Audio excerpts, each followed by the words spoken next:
안녕하세요. 저는 평범한 하루하루를 살아가고 있는 40대 중반의 여자입니다. 나이가 젊었을 때는 매일 새로운 일이 있었으면 좋겠다는 바람을 가지면서 살았던 것 같아요.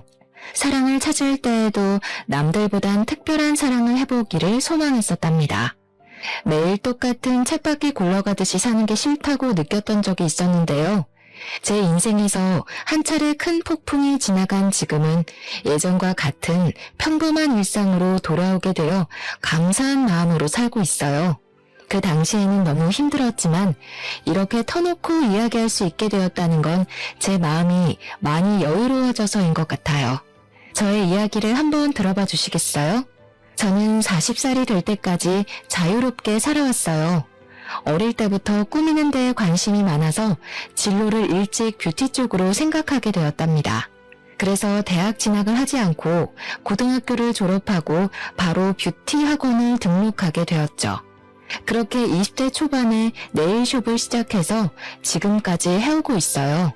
적성에 잘 맞아서 그런지 사업은 점점 번창했고 지금은 3개의 숍을 운영하고 있죠. 사람들 각자 자기에게 맞는 일을 해야 한다고 생각하기에 대학에 가지 않은 것을 후회하지는 않고 살아왔어요. 저는 어릴 때부터 제 생활비는 스스로 벌 수 있어서 자립도 일찍 하게 되었고 그 덕에 혼자 여행도 많이 다니고 하고 싶은 일은 해보고 살아올 수 있었거든요.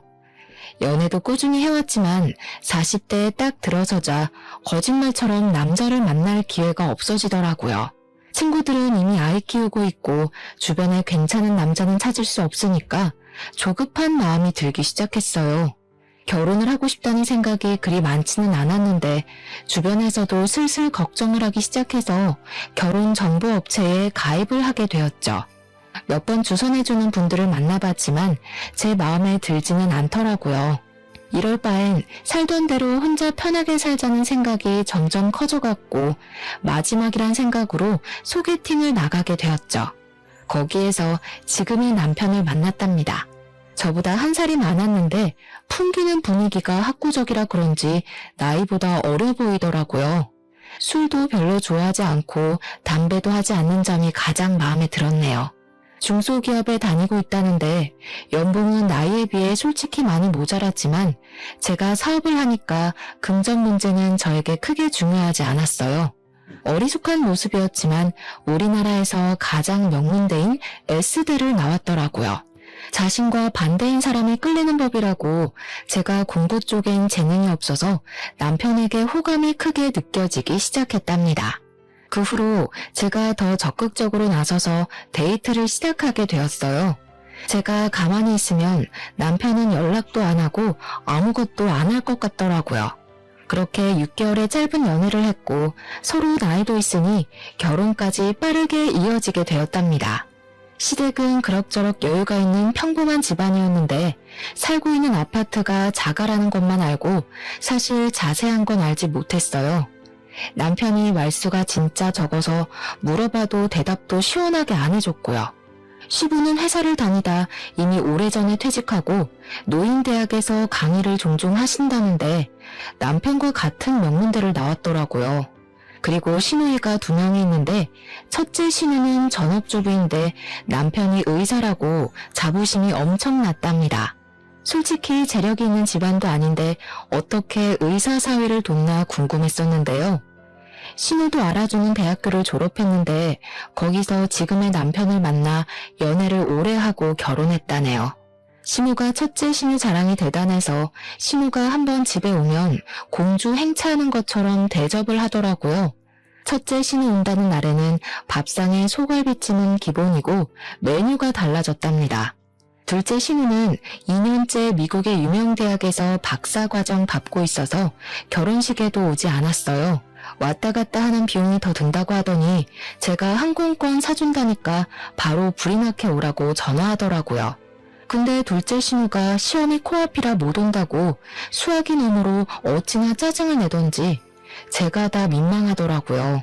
자식들 모두 명문대를 나왔다는 게 신우에게는 인생의 최고 업적이자 자랑인 듯 보이더라고요. 시댁 갈 때마다 저한테 자랑을 얼마나 하는지 레퍼토리를 외울 지경이었답니다. 너 남편이 어렸을 때부터 영재 소리를 들었다. 고등학교 때는 주변 엄마들이 어떻게 공부시키는데 맨날 1등이냐고 물어봐서 밖에 나가는 게 힘들었어. 아유, 엄마들마다 돌아가면서 과일 사다 주고 케이크 사다 주고 얼마나 귀찮았는지. 셋 다 좋은 대학 나온 건 부모님 머리를 물려받아서 그런가 봐요. 아버님도 좋은 대학 나오시고 어머님도 같은 대학 나오셨어요? 넌 뭘 그렇게 꼬치꼬치 하려고 그러니? 근데 너는 내가 이런 얘기해도 아무렇지도 않니? 애가 자존심도 없나? 요즘 세상에 고졸이 뭐니? 내가 남사스러워서 어디 말도 못한다. 너 학창시절에 뭐 날라리 그런 거였니? 우리 아들이 공부만 하다 보니까 참한 여자 보는 눈이 부족했지. 갑자기 시모가 제 학력을 갖고 저런 말을 하니 벙찌더라고요. 이런 말을 들은 게 결혼한 지 2주도 안 지났을 때였답니다. 그리고 그때부터 당연하다는 듯이 제 학력을 가지고 깎아내리기 시작하더라고요. 시모는 전화나 메시지를 자주 보내는 편이었어요. 저는 일하느라 정신이 없는데 전화 한 번 안 받으면 난리가 나서 점점 스트레스가 되더라고요. 시댁으로 오라는 소리는 어찌나 자주 하는지, 특히 첫째 신우가 집에 오는 날이면 저와 남편도 무조건 가야 했어요. 제가 일이 있거나 약속이 있어도 무조건 신우 스케줄에 맞춰야 하는 거였죠. 우리 남편이 실력이 좋아서 예약이 너무 밀리는 거야. 이럴 거면 그냥 개원해서 크게 하는 게 맞는 것 같지? 친구들도 자꾸 우리 남편 병원 예약 좀 해달라고 하고 피곤해 죽겠어. 다 네가 잘난 덕에 피곤한 건데 어쩌겠어. 우리 딸은 얼굴도 이뻐 공부도 잘해. 남편감도 대단한 의사로 데려오고 어디 빠지는 데가 없어. 세은이도 있는데 민망하게 왜 그래? 어릴 때 공부해야 될 때는 공부를 해야 되고 결혼할 땐 결혼을 해야 되고 사람은 때를 잘 맞춰 사는 게 좋은 것 같아. 세은이는 좀 타이밍이 안 맞았네요. 공부는 너무 빨리 놓고 결혼은 너무 늦게 했네. 그래서 우리 오빠를 만났나? 아가씨, 요즘 들어 볼 때마다 학력 얘기하는데 좀 불편하네요. 나 공부 못하지 않았어요.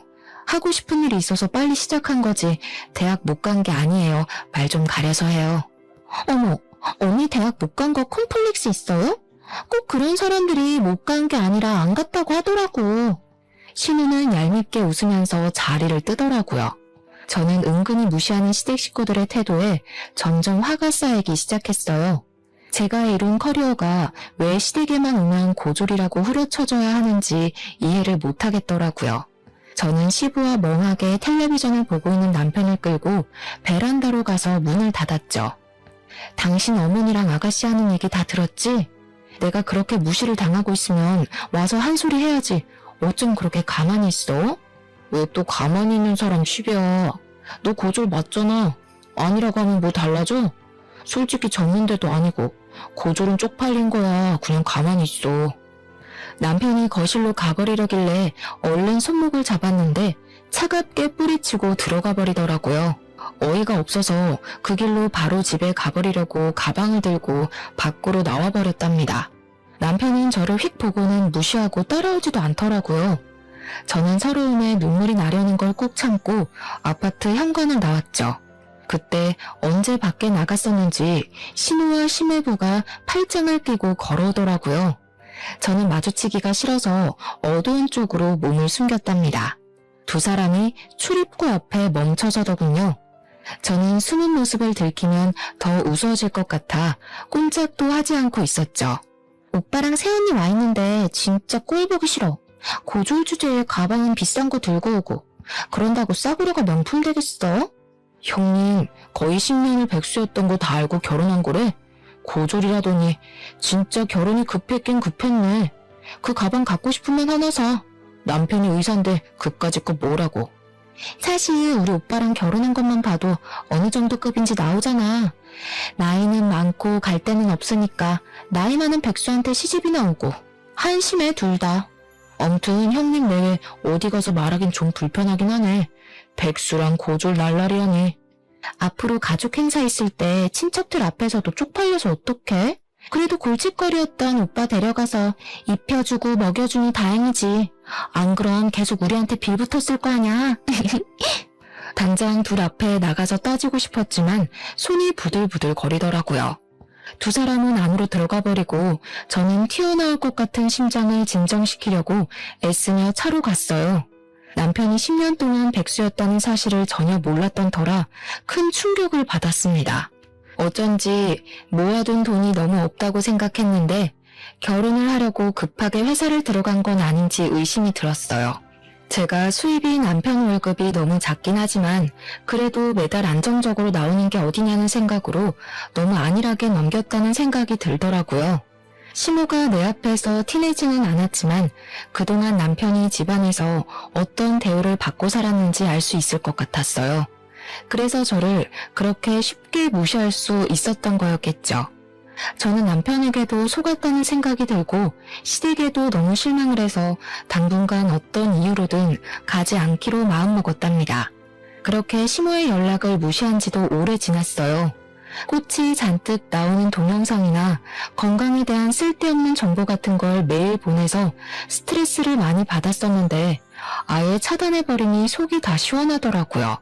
남편이 주는 생활비도 이상하게 점점 줄어가기 시작하더니 한 달, 두 달 건너뛰는 일도 생기기 시작했어요. 사실 남편이 주는 돈은 한 달 살기엔 너무 적었지만 그래도 티내지 않고 내가 더 보태서 쓰자는 생각으로 살았어요. 제가 거의 3배는 더 쓰면서 가정을 꾸려가고 있는데 남편에게 싫은 소리 한 번도 한 적 없답니다. 하지만 남편이 숨겼던 과거를 알게 되자 점점 정이 떨어져서 저도 싫은 소리를 하게 되더라고요. 월급은 매달 똑같은데 왜 생활비는 매달 다르게 주는 거야? 어디 다른 데 쓰고 다녀? 쓰긴 뭘 써. 야근하고 그러면 월급 더 나오는 거고 암튼 다 달라. 넌 회사 다녀본 적도 없으면서 뭘 한다고 그래? 너 돈 좀 번다고 유세 떠냐? 말 다 했어? 한 달에 생활비가 얼마나 드는지 알기나 해? 배달시켜 먹는 것만 해도 당신이 주는 생활비 다 써. 어떻게 돌아가는지 알려고 하지도 않잖아. 당신은 맨날 먹고 핸드폰하고 자는 게 최고니까. 네가 집구석에서 밥을 안 하는데 그럼 시켜 먹어야지 굶냐? 그럼 너 일하지 말고 들어앉아서 살림이나 해. 남편한테 따뜻한 밥 한 번 차려주지도 않은 게 내가 아주 속아서 결혼했어. 진짜 사기 결혼 당한 게 누군데 이래? 내가 이런 말까진 안 하려고 했는데 당신 10년 동안 백수였다며? 난 회사 다닌 적은 없어도 내가 사업체 몇 개를 꾸리는 사람이야. 당신보단 내가 사회생활 훨씬 오래 했어. 왜 사람을 무시해? 너 그거 누구한테 들었어? 엄마야? 아씨야. 10년 아니야. 9년이었어. 그래, 너 잘 맞다. 대학 안 다니고 사회생활에서 얼마나 굴러먹었는지 모르겠지만 돈만 잘 버는 다냐? 에. 결혼 전엔 화도 잘 못 내고 심성이 고운 줄 알았지만 남편은 누구보다도 다혈질에 콤플렉스로 가득 찬 사람이었답니다. 자그마한 일에도 크게 화를 내고 과민하게 반응하는 게 예사였어요. 대화를 시작하면 거의 큰 소리를 치며 마무리가 되었기 때문에 우리는 서로 거리를 두며 대면대면하게 지내기 시작했죠. 저는 마음이 심란할수록 일에 더 열중했어요. 고용한 직원 수도 만만치 않았기 때문에 하루에 한 번씩 숍들을 돌아다니며 관리하다 보면 어느새 밤이 되어 있는 때가 많았답니다. 어느 날 시모가 계속 전화를 해대더라고요. 일을 하다가 핸드폰을 보니 세상에 10통이 넘게 부재중 전화가 찍혀있는 게 아니겠어요? 그리고 바로 전화가 울리기 시작했고 저는 받을까 말까 고민하다가 결국 받고 말았답니다. 시모는 지금 당장 집 앞으로 자기 좀 데리러 오라는 말을 하더니 전화를 끊어버렸어요.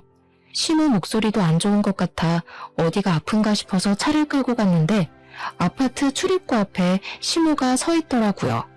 제 차를 보자마자 얼른 조수석에 타더라고요. 전화를 그렇게 해도 안 받고 집에 코빼기도 안 비치더니 결국 오긴 왔네. 저 역 사거리의 백화점으로 좀 가. 저를 보자마자 째려보면서 말하는데 기분이 팍 상하더라고요. 제가 운전하지 않고 가만히 쳐다보고 있으니 출발하라며 삑 소리를 지르는 게 아니겠어요? 시모와 저는 백화점으로 들어갔어요. 도대체 뭘 하려는 건지 여우 같은 시모의 속을 알 수가 없어서 일단 지켜보기로 했답니다. 너는 시어머니 생일이 다 돼가는데 연락 한 번 없어? 시아버지 생신 때는 그렇게 잘 모시더니 지금 사람 차별하니? 살가운 며느리는 바라지도 않는다. 적어도 최소한의 도리는 해야 할 거 아니야. 어머니, 그럼 지금 일하는 사람 빨리 오라고 한 게 생일 선물 받아내려고 이러신 거예요? 그리고 저 어머니한테 아직 안 풀렸어요. 그렇게 저 무시하시면서 제 돈을 쓰고 싶으세요? 얘가 말하는 꼬락서니 좀 봐. 아직 안 풀려? 니까짓 게 뭔데? 내가 너 고졸이라고 그거 한마디 했다고 지금 시어머니한테 이렇게 모렴치하게 대하는 거니? 네가 이럴수록 사람들이 너 무식하다고 흉보는 거야. 알았니? 어머니, 저한테 무식하다고 그런 말 좀 그만하세요. 그러는 어머님은 대학 나오셨어요? 고등학교는 나오셨어요? 야, 너 사람 많은 데서 자꾸 큰 소리 나게 할래? 나는 자식 3명을 다 명문대 보낸 사람이야. 네가 자식 낳아서 S대 한번 보내봐. 그럼 내가 너 인정해줄게. 잔말 말고 따라와. 시모는 있는 힘을 다해 저를 째려보고는 앞장서서 걸어갔습니다. 머리 끝까지 화가 차올랐지만 일단 시모가 뭘 하려는 건지 따라가 보았어요. 시모가 들어간 곳은 명품 매장이었죠. 너 지금 메고 있는 그 가방 여기 거 맞지? 그거랑 똑같은 거 색깔만 좀 다른 걸로 나 하나 사다오. 이건 어머니가 들기엔 너무 디자인이 튀어요. 그리고 이게 얼만지 아세요? 지금 생신 선물로 이거 사달라는 거예요? 너 시아버지 생신 때는 그 비싼 식당에서 밥도 척척 사고 선물도 비싼 걸로 가져오더니 나한테 쓰는 건 아깝다 이거야? 너 돈 잘 번다며? 네일숍이 3개라며? 학벌이 안 되면 돈으로 잘난 척 좀 해보라고. 아버님 생신 때 식당은 신우가 마음대로 예약한 거였고요. 그때도 신우가 오빠한테 하도 쏘라고 그래서 그냥 제가 낸 거였어요. 아무튼 결혼하고 처음 만난 시어머니 생신인데 이깟 가방 하나 사주면 어때서 왜 이렇게 말이 많아? 네가 내 마음에 안 드는 거 사올까봐 내가 미리 생각해서 데려온 거니까 잔말 말고 계산해. 여기요. 이 가방 다른 색깔은 없어요? 그 조용한 명품 매장에서 시모가 큰 소리를 치니까 사람들이 다 쳐다보더라고요. 그냥 나가버리면 시모가 더 난리를 피울 것 같아서 결국 계산하고 나왔답니다. 쇼핑백을 메고 의기양양하게 걷는 시모 뒤에서 터벅터벅 걸어가는데 앞서가던 시모가 아는 사람을 만난 듯 인사하더라고요. 어머, 백화점엔 웬일이야? 이런데 잘 안 오잖아. 어머, 여기서 뭐 산 거야? 이거 명품 아니야? 요즘엔 자주 오지. 우리 며느리가 내 생일이라고 가방을 사주네. 이런 거 필요 없다니까 굳이 끌고 와서는. 세상에, 첫째 아들이 드디어 효도를 제대로 하네. 옆에 며느리야? 아이고, 나이 많다고 걱정을 하더니 나이보다 젊어 보이네. S대 나와서 화장품 회사 한다더니 그래서 그런가 관리를 잘했나 보다. 지인이 저를 위아래로 훑어보며 떠들자 당연한 신우가 서둘러 지인과 헤어지고 걸음을 빨리 걷더라고요. 저는 기가 차서 신우 옆으로 바짝 따라붙었어요. 제가 S대 나왔다고 거짓말 하셨어요? 화장품 회사는 또 뭐예요? 혹시 친척들한테도 다 그렇게 말씀하셨어요? 시끄러. 우리 가족이 다 명문대 출신인데 고졸이라고 온 동네방네 떠들면 좋겠어? 너는 창피한 줄도 모르는 걸 보니까 일에서 얼마나 배우는 게 중요한지 몰라. 수준 떨어지게 쏴붙이지 말고 비켜. 시모는 오히려 저를 팍 밀치고 나가서 택시를 타고 가버리더라고요. 저도 살까 말까 고민하다가 어렵게 산 가방이었는데 이렇게 한순간에 시모한테 당했다는 기분이 드니 정말 짜증이 솟구쳤어요. 저를 며느리가 아니라 물주로 생각하고 있는 게 분명했으니까 말이죠. 그 일이 있고 며칠 후 시모의 생일이었지만 일이 많다는 핑계를 대고 가지 않았답니다. 남편은 화를 내면서 혼자 시댁에 갔더라고요. 웬일인지 시모도 저에게 오라는 전화를 하지 않았죠. 그렇게 한참 동안 시댁의 발길을 끊었고 조용한 일상이 이어지니 좀 살 것 같더라고요. 물론 오래가지 못했지만 말이죠. 말로만 듣던 둘째 신우가 박사 과정을 마치고 귀국했다고 연락이 왔더라고요. 첫째 신우가 거하게 환영 파티를 한다면서 비싼 식당으로 예약을 했다고 꼭 오라고 했죠. 그래도 처음 보니까 얼굴은 비춰야 할 것 같아 남편과 함께 식당으로 향했어요. 경제학 박사과정을 밟았다는 신우는 생각했던 것과는 사뭇 다르더라고요. 나이가 30대 초반인데 머리도 노랗게 염색했고 짧은 치마를 입고 있어서 사실 좀 당황스러웠죠. 미국에 살아서 좀 자유분방한 모양이라고 넘겼어요. 계속 핸드폰만 들여다보고 있길래 문제라도 생겼나 했는데 SNS를 그렇게 보고 있더라고요. 아, 새언니 네일숍 한다면서요? 앞으로 네일 공짜로 하겠네. 너무 좋다. 숍이 어디에 있어요? 근데 예약제라서 미리 예약을 하셔야 돼요. 그리고 직원들이 하는 거라 돈은 다 내야 돼요, 아가씨. 듣던 대로 새언니 좀 팍팍하다. 나는 그런 성격 별로던데. 근데 언니, 영어 잘해요? 뜬금없는 대답에 제가 멀거니 있으니까 첫째와 둘째 신우가 저를 보며 비웃더라고요. 그러더니 자기들끼리 영어로 대화를 하기 시작하는 게 아니겠어요. 저를 힐끗힐끗 보면서 둘이 어깨를 쳐가며 웃고 영어로 계속 말을 하는 게 당연히 제 얘기를 하는 거잖아요. 신우가 둘이 되니까 이제 이렇게도 무시를 하는구나 싶어 기가 차서 헛웃음이 나오더라고요. 계속 같이 있다간 안 좋은 꼴을 볼 것 같아서 식사 도중에 그냥 저만 나와버렸답니다. 남편은 비싼 밥 얻어먹느라 가는 저는 신경도 안 쓰더라고요. 그렇게 둘째 신우와의 악연이 시작되었던 것 같네요. 얼마 지나지 않아 일이 터지고 말았죠. 출근하려고 준비를 하는데 둘째 신우 전화가 오는 거예요. 다짜고짜 급하다면서 숍 이름하고 주소를 물어보더니 끊어버리더라고요. 결국은 와서 내일을 하려나 보다 싶어 그냥 직원에게 당일에 온다고 해도 받아주라고 말해두려고 했죠. 그렇게 몇 시간 후에 직원이 다급한 목소리로 전화가 왔는데 무슨 이벤트 당첨자라면서 예약을 한다는 전화가 왔다는 거예요. 저는 들어본 적도 없는 얘기니까 거절하라고 하고 끊었답니다. 무슨 영문인지 알 수가 없어서 어디서 계약했던 내용이 있었나 확인해 보려는데 신우가 또 전화가 왔더라고요. 언니, 예약 거절했다는 게 진짜예요? 지금 당첨자가 나한테 메시지 보내고 난리 났다고요. 아가씨 알아듣게 좀 말해요. 무슨 당첨자요? 그럼 이벤트 했다는 게 아가씨가 벌인 일이에요? 일을 벌였다니 언니 말 너무 기분 나쁘게 하네요. 다 언니 잘 되라고 내가 이벤트 해준 건데 고맙다고 덥석 해줄 일이지 머리가 잘 안 돌아가나 봐요? 사실 내가 SNS 하는데 팔로워가 좀 돼요. 그래서 언니 숍 홍보 좀 해주려고 내일 무료 이벤트 열어서 5명 뽑았으니까 전화 받으면 친절하게 응대 좀 해요. 이게 도대체 무슨 경우예요? 나한테 먼저 말을 하고 하던가. 말을 해도 당연히 거절했을 일인데 다짜고짜 일을 벌이면 어떡해요? 아가씨가 우리 숍 와봤어요?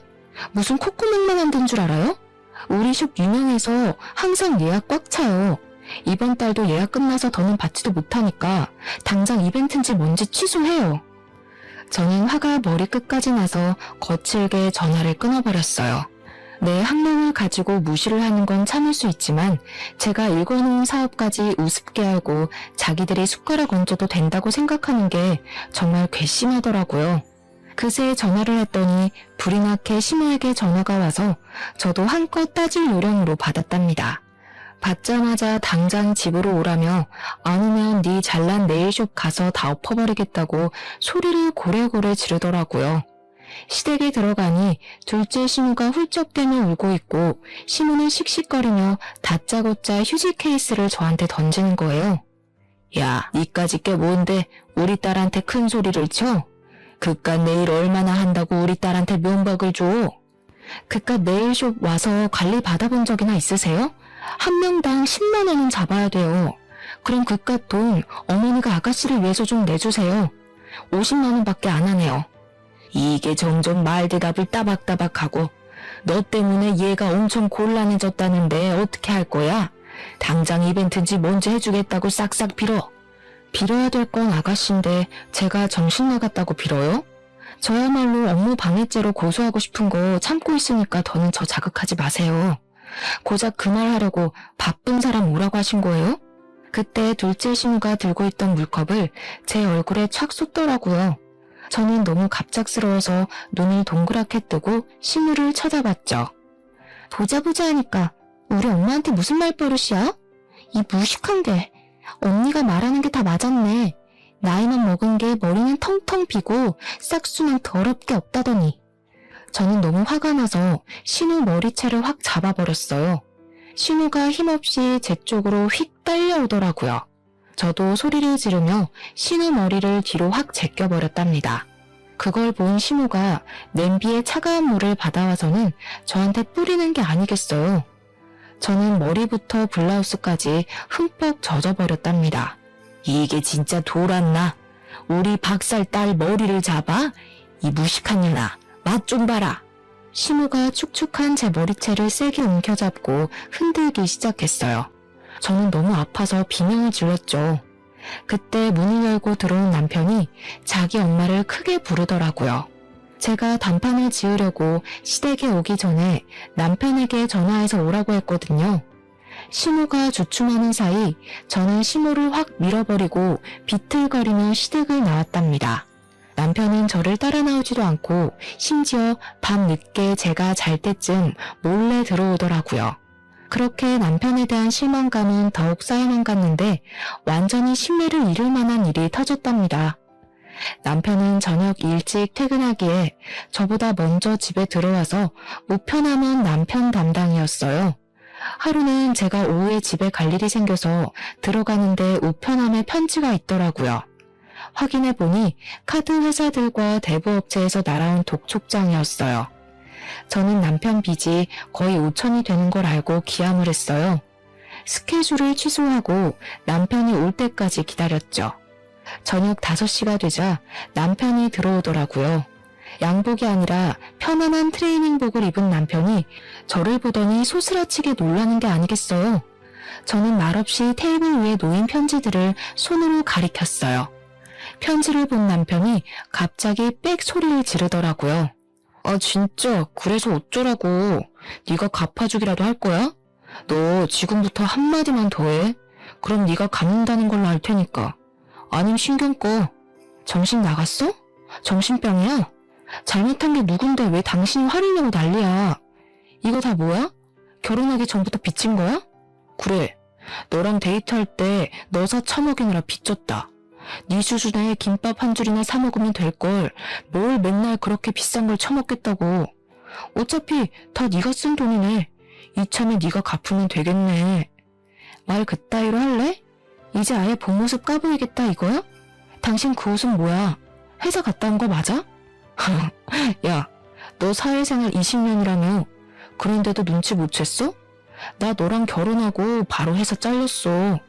그래서 그 잘난 생활비 대려고 카드 서비스까지 받은 거야. 다 네 탓이네 그러고 보니까. 뭐? 맨날 네 탓이라고 하면 다 해결되니? 이 거지 같은 인간아. 네가 능력 없는 건 알았지만 이렇게 바닥인 줄은 몰랐다. 야, S대 나는 뭘 하니? 평생 밥벌이도 못하고 사는데. 이 무식한 게 감히 어디서 S대를 입에 올려. 대학 문턱도 못 가본 년이? 남편은 저에게 와락 달려들었고 저는 숨을 쉬기 힘들었어요. 저는 살기 위해 본능적으로 남편 손을 마구 긁었고 있는 힘을 다해 남편을 밀어내고 집을 뛰쳐나왔답니다. 남편과 사이가 좋았다고 해도 시무의 막말과 시댁 식구의 무시 때문에 헤어질 이유가 충분한데 남편까지 바닥이었으니 더는 견딜 수가 없었어요. 이때가 남편과 헤어지기로 결심을 하게 된 순간이었어요. 그 뒤로 저는 시댁의 발길을 딱 끊었답니다. 제가 대꾸도 하지 않으니 심심해서였을까요? 무슨 신데렐라 의붓 언니들도 아니고 쇼베의 첫째와 둘째 신우가 나란히 찾아와서 안 입고 온 표정으로 저를 보고 있더라고요. 더 웃겼던 게 신우한테 빼앗기듯이 사준 명품백을 첫째 신우가 들고 있는 게 아니겠어요. 손님들과 직원들이 다 있으니 최대한 아무렇지도 않게 상대를 해줬는데 새언니 덕 좀 보자면서 네일 좀 해달라고 하더라고요. 저는 숍 관리를 하다 보니 네일을 직접 한 지는 꽤 오래되었지만 예약이 꽉 차서 직원이 모자랐기 때문에 어쩔 수 없이 제가 해주기로 했답니다. 케어를 해주고 있는데 첫째 신우는 저를 마치 아랫사람 대하듯이 하대를 하는 말투와 행동을 하는 거예요. 평소에 서비스 직군 사람들에게 어떻게 행동을 하는지 딱 알겠더라고요. 뒤집어 엎고 싶었지만 직원들 눈이 있어서 꾹 참았죠. 내가 평소에 하는 데보다 못하는 것 같은데? 세연이 실력이 이런데 장사는 꽤 잘 되네. 위치가 좋아서 그런가? 역시 병원도 목이 좋은 데다가 해야 돼. 어디로 할지 머리가 아프다니까. 형부 병원 크게 개업한다면서 어디다 하라고? 우리 집 근처에 사면 가깝고 좋잖아. 한층 다 빌려서 하는 거야? 넌 형부 그릇이 그것밖에 안 될 것 같아? 층수 낮은 건물 통째로 차리려고 알아보고 있어. 친정 동네는 너무 후지고 좀 돈이 있는 데서 해야 잘 되지. 아, 지금 알아보는 데가 세연이 친정 쪽인 것 같은데? 그래요? 나도 친정 쪽에서 숍 하나 더 내려고 찾아봐서 그쪽은 꽤 잘하는데 괜찮은 데 많죠. 콧구멍한 숍이랑 병원이랑 비교가 돼요? 세연이 은근히 자랑질 많이 하는 거 알아요? 무식해 보이니까 좀 고쳐요. 가족이니까 이런 말도 해주는 거예요. 저는 신우들을 빨리 보내려고 참을 인자를 새기며 내일을 마무리해 주었어요. 역시나 예상했던 대로 돈을 안 내고 가려고 하더라고요. 큰 병원 한다는 사모님이 숍 규모 보면 몰라요. 내가 주먹구구식으로 장사하는 데 아니고 세금이며 월급이며 제대로 내고 하는 거예요. 난 친정엄마가 와도 돈 받으니까 돈 내고 가요. 내일도 거지같이 해줬으면서 그 돈을 다 받아먹으려고요? 돈 어지간히 밝혀 진짜. 이래서 수준 맞는 사람끼리 어울려야 되는 건데 가족이라고. 이깟 돈 내면 그만인데 세연이 태도가 너무 재수없어서 절대로 돈 못 주겠네. 꾸면 경찰 부르던가. 첫째 신우가 카운터에 놓여있는 명함이며 물건들을 바닥으로 던지기 시작하는데 정말 미치겠더라고요. 손님들이 놀라서 웅성대니까 매니저가 저에게 급히 달려왔답니다. 저는 결국 돈 받는 걸 포기하고 신우들을 출입문 쪽으로 끌고 나갔어요. 야, 이 거지 같은 것들아. 그게 오늘 수준인 거 잘 알겠으니까 가라 가. 다신 여기 얼씬도 하지 마. 제가 일하는 곳에서까지 봉변을 당하니까 직원들 볼 낯도 없고 수치심이 들더라고요. 어떻게든 시댁과 연을 끊어버려야겠다고 다짐을 했죠. 그러던 어느 날 남편이 첫째 신우병원이 개업한다면서 시모가 개업식에 오라고 연락을 했다더라고요. 제가 당연히 같이 가겠다고 했더니 남편이 놀라는 눈치였어요. 그러거나 말거나 저는 멋들어지게 차려입고 개업식에 찾아갔답니다. 병원 앞에 가니 첫째 신우가 명품으로 도배를 하고 상규된 표정으로 손님들에게 인사하고 있더라고요. 옆에는 시모와 둘째 신우도 마치 자기 병원인 양 콧대가 하늘을 하고 있었죠. 저는 남편을 돌아보며 서류 봉투 하나를 건넸답니다. 남편은 서류를 확인하더니 황당한 표정을 짓더라고요. 뭔 그런 얼굴로 봐? 그럼 내가 계속 너한테 호구당하면서 살 줄 알았니? 거기 도장 찍어. 조용히 합의 이혼하는 게 서로 편할 거야. 갑자기 왜 이혼을 해? 내가 바람을 피우냐 도박을 했냐? 그깟 싸움 몇 번 했다고 이혼하면 세상 사람들 다 이혼했겠다. 학교라고 치면 난 일방적으로 너네 가족한테 학교폭력 그 이상을 당했어. 네가 나한테 한 거는 사기 결혼이고 그래도 이혼 안 하고 내 돈으로 식충이처럼 살고 싶으면 앞으로 무슨 일이 일어나나 잘 봐. 도장 찍게 될 테니까. 저는 차갑게 말하고 시모와 신우 쪽으로 걸어갔어요. 제 모습을 발견하고는 눈이 찢어져라 째려보고 있더라고요. 저는 첫째 신우와 남편에게 가서 영어로 말을 걸었어요. 제 유창한 영어 발음에 두 신우 입이 떡 벌어지더라고요. 사실 저는 어렸을 때부터 미국으로 여행도 자주 가고 어학연수도 받으며 머문 적도 있었어요. 여러 나라로 여행도 많이 다니면서 영어가 필수라는 걸 잘 알았기 때문에 꾸준히 공부했거든요. 거기다 네일숍 지점을 해외에도 내려고 준비하고 있었기에 현지 매니저와 영어로 통화하는 건 기본이었죠. 놀라서 저를 보고 있던 심해부가 갑자기 어떤 남자를 향해 황급히 달려가더라고요. 남자가 제 쪽으로 성큼성큼 걸어오자 심해부도 뒤를 졸졸 쫓아왔죠. 시모가 얼굴을 확인하더니 화들짝 놀라며 인사를 했어요. 바로 제 친정 아버지였거든요. 입이 떡 벌어진 심해부와 첫째 신우가 동시에 저를 바라보더라고요. 친정아버지가 개원한 병원의 건물주였기 때문이죠. 처음에 결혼할 때 친정아버지가 작게 사업하시다가 은퇴하셨다는 이야기만 했고 건물을 갖고 있다는 사실은 당연히 꺼내지 않았어요. 그 사실을 알게 되면 시댁이 무슨 요구를 할까 알 수 없어서 숨겼는데 정말 천만다행이었죠. 우리 아이가 이혼을 한다고 하는데 그렇게 되면 서로 부딪히는 게 껄끄럽지 않겠소? 그래서 계약을 없던 일로 하자고 말하려고 왔소. 아니, 사돈, 이혼이라니 그게 무슨 말인가요? 그런 얘긴 들어보지도 못했는데. 근데 진짜 여기 건물주예요? 아니, 인테리어까지 다 끝낸 상태인데 건물주 마음대로 계약을 파기라뇨. 말도 안 되는 얘기입니다. 법적으로 대응하겠습니다. 그동안 있었던 일 우리한테 다 들었습니다. 남의 귀한 딸 데려다가 호구처럼 부려먹고 무시를 하다니 제정신입니까? 싹 다 고소해버리려는 거 참고 있으니까 조용하게 처리합시다. 그리고 법대로 할 거면 계약서나 다시 읽고 오시던가. 낡은 빌딩 싹 뜯어고치느라 몇 억이 들었는데 지금 무슨 개소리야. 당신이 건물주면 다야? 진짜 그 아버지 그 딸이네. 우리는 절대 못 나가니까 경찰 불러, 경찰. 저는 한심한 눈으로 제정신이 아닌 것 같은 신우를 바라보았죠. 저는 신우가 친정 근처에 빌딩을 찾고 있다는 말을 들었을 때 살짝 친정아버지 건물 얘기를 흘렸답니다. 그리고는 바로 아버지에게 찾아가서 그동안 있었던 일을 다 이야기하고 이혼하도록 도와달라고 말씀드렸죠. 평소에 냉정한 성격인 아버지가 가만히 안 두겠다며 불같이 화를 내시더라고요.